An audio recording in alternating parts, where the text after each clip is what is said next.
Hi, this is your host Swapnil Bhartiya and welcome to TFR Let's Talk. And today we have with us once again Shaun O'Meara, CTO at Mirantis. Shaun, it's great to have you on the show. It's great to be back. It's always a pleasure to chat to you. It's my pleasure to host you once again. Let's talk about some of the latest announcement that you folks made in the world of OpenStack for Kubernetes. Well, as we launched our OpenStack and Kubernetes product at the end of 2019, and we've gone from strength to strength there. And we've just released the latest OpenStack capabilities as part of it, OpenStack Caracal. As part of that, we've made some advances to make it a lot more competitive in the current market state to VMware, and to really offer a viable alternative virtualization solution at scale for customers. Since you mentioned VMware, I have talked to a lot of folks from the VMware ecosystem. I mean, when the Broadcom acquisition happened, we were not sure how things will shape up. But with the license change and some of the things, folks are starting to look at alternatives. Where does Mirantis fit there? And how ready are your products to enable, because there are discussions happening so that it starts into the discussion phase that, hey, yes, there are alternatives where people can actually start looking at them. We all know that VMware has produced a fantastic product for many years. But people are starting to look at, I would say, parallel alternatives. There are still certain workloads that just make sense on top of VMware. But organizations, companies are looking for ways to maybe spread that risk a little bit. And we've been running OpenStack clouds at very large scale for a long, long time. We've got customers from the telco industry running 20,000 plus nodes. We've got SaaS customers, various sizes and scales, who rely on OpenStack for every part of their business. And if you're looking for a scalable virtualization solution that comes in at a very good price point, that matches all the features that you would get from other virtualization solutions and betters them in many ways, OpenStack is a great option. The reality of it, though, OpenStack is a complex beast, or can be a complex beast. And Mirantis is very much focused on making OpenStack easy to use in the corporate environment, so that operators can get in there, get started, and build systems that are reliable. So that becomes a very important part of what we focus on when we're delivering our OpenStack solutions. And by putting Kubernetes underneath the hood and making Kubernetes the core of that, it really leans into the future of allowing us to manage OpenStack like a large Kubernetes workload, providing for a lot of that supportability and maintainability. Can you also talk about the state of OpenStack market these days? In early days, OpenStack was I even remember the events were huge, massive. We are not talking one or two cores, we are talking thousands of cores there. What is the market? And also, we now actually live in a cloud-centric world. You talk about complexity, OpenStack and Kubernetes, they are both complex beasts. So I just want to hear the market, and are you seeing any trends where people are now looking more at OpenStack, or that market has matured just like the Linux kernel and people are using the back? It's a boring but very stable technology. I wouldn't like to use the term boring but stable, but unfortunately it's probably very true. If we look at the typical hype cycle curve, OpenStack hit the top of the hype cycle curve. And a lot of people looked at it and went, okay, this is great to play with. And then it dropped down when people started to realize how difficult it was, and all the complexities of dealing with it at scale. What's really happened is OpenStack has now hit the far right-hand side of the typical hype cycle, where it is stable, it works. There are a couple of there are a smaller number of organizations who are running clouds at scale, and very much focused at that. And it's highly, highly stable as a workload. And what we're seeing in the market is we're seeing a lot more interest in it. Yes, some of that's being driven by the changes with VMware and Broadcom. But I think it's also, the time is right now where people are starting to look at being on-prem again. And on-prem can work out to be very competitive when it comes to pricing, to a factor of 2 to 3 to 4x, depending on what you're looking for, to consuming public cloud. And as a complement to consuming public cloud, it works exceptionally well. It helps you solve some of the challenges around data gravity. And especially where you've got what we refer to as application gravity, where you've got applications that are highly dependent on what I would say traditional IT systems like the mainframes, or systems that are going to remain on-prem for the foreseeable future, and where applications need to be close, you need to provide for those facilities on-prem. So that's where OpenStack is starting to grow again and starting to get a lot more traction, a lot more interest. As people start to realize that a lot of those complexity challenges, the upgrade challenges, the day two challenges have been solved by organizations like Mirantis, it starts to become very realistic for those companies to start to run their own OpenStack clouds. And with the other changes that we've added, new networking options, new choice around networking, as well as the ability to start to guarantee workload resilience, which is another feature we've added recently, this starts to make a big difference for our customers. We live in a hybrid multi-cloud world. Public cloud is there, of course, OpenStack. Private cloud is there. On-premise there, we talk about cloud native as a place or as a practice. We talk about traditional applications.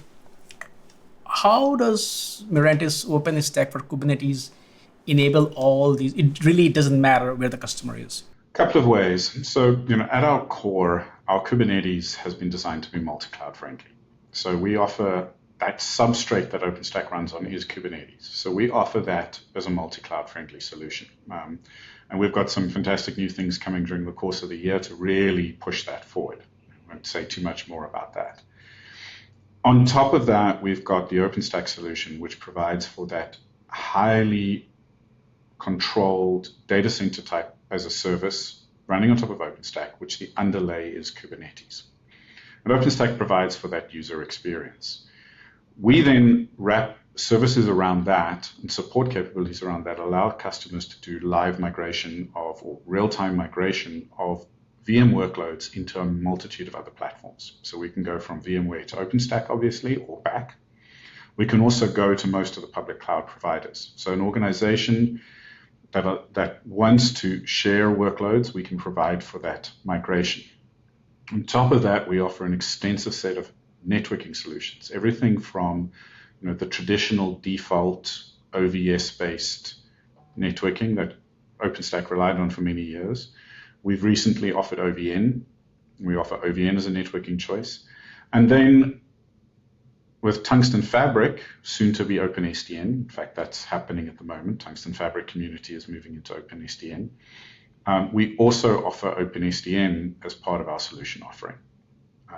And that then allows us to even extend the networking structures and controls right up into the public cloud, providing for a solid VPN experience. So all of those things combined, the migration, plus we partner very well with a broad range of partners who provide for added data services and capabilities to help customers. How mature is your offering to kind of, even if I use the term drop-in replacement for VMware? I think my personal opinion, looking at the customers we're talking to today, it's completely there. We can drop in replace to VMware today. The big challenge up till now, and I'll talk about it openly, is VMware has a feature called DRS. It has a lot of fantastic features, but one of the features, which is DRS, which allowed for load balancing or balancing of the workload across the environment and managing availability of workloads, was a feature that was largely missing from OpenStack. Many different options have tried to be created, but none of them quite hit the mark. Mirantis has delivered something which we call Dynamic Resource Balancer, a little bit of play on DRS there. The DRB allows us to leverage that combination of OpenStack and Kubernetes that we deliver to our customers. By using that underlying Kubernetes infrastructure, we can then start to manage and balance the workload across the environment based on its resource utilization. And this brings us much closer, in fact, brings us parallel to the feature set and the capabilities combined with Rook and other capabilities that VMware offers today. Since you mentioned Dynamic Resource Balancer, talk a bit about how, once again, it helps teams. So I think the biggest thing is we're starting to deal with this world where we have such a dynamic range of workloads within an environment. And those workloads change all the time. They could be changing daily, depending on seasonality of workloads, or it could just be we're starting to load up more intense workloads onto these platforms. And we want to use the resources within our cloud as best as possible, and even potentially, pack everything onto fewer nodes so we can use less power, or spread the workload to guarantee performance of our applications. So, the noisy neighbor problem is always an issue. So what the DRB allows us to handle is both the noisy neighbor problem by distributing the workloads effectively, but also handle the inevitable outages that happen within a cloud platform. Hardware goes wrong, networking issues occur. We can detect that at a very low level and very quickly either live migrate workloads when we start to see failures happen, or in the event of a complete failure, we can restart those workloads effectively. And by utilizing that underlying Kubernetes infrastructure, we have a lot closer view of that infrastructure than we did maybe in the old pure OpenStack approaches to it. When it comes to the Dynamic Resource Balancer, is it going to be like a Mirantis part of project, or you are also planning to open source? Because you folks do a lot of open source as well. That's a great question, and it leads me down the whole discussion of Mirantis open source. Right now, we're just delivering it as part of our product. Our intention is to make it fully open source and make it available to the entire community, along with the way that we do the day-to-day lifecycle management of OpenStack and Kubernetes. They're tightly related for us. The reality is, as we move forward, Mirantis is leaning much more heavily back into our roots, our open source roots. And we're going to be heavily focused on putting as much of our code and our code base that provides for the lifecycle management back into the community to help move the community forward, as well as provide our customers with that understanding that should they want to prevent that lock-in that can be created by working directly with a vendor, they can rely on Mirantis to be that anti-lock-in or that zero lock-in provider that they need. Since you mentioned open source, and that's how I got to know Mirantis, because we were at OpenStack, you folks were doing open source. That's why I like the company, because I mostly work with open source companies. So, but you said, you are going to become more aggressive when it comes to open source. So what is your new strategy for open source? So within the CTO's office, what we have created is an office, an open source program office, where we are investing heavily in how do we as an organization focus on delivering back to that community, working with the community, and actively participating in the community. And so we have invested in an open source project office. That office is being led by a senior VP as part of the business, who will ensure that we spend our time and our focus in the right places, aiding the community in the right ways, and ensuring that all the work we're doing internally for our customers is contributed back in a sustainable way. Why are you folks doing open source program office now? Because you folks have a lot of roots in open source already. We can talk about that, and a lot of projects that you folks do. But what was neat to have this official, in the engagement? The big challenge with any organization is, where do we focus? What are our core focuses for the organization? Today, a lot of the work we do as an engineering organization ends up being focused on delivery on customer requirements, customer needs, and roadmap needs.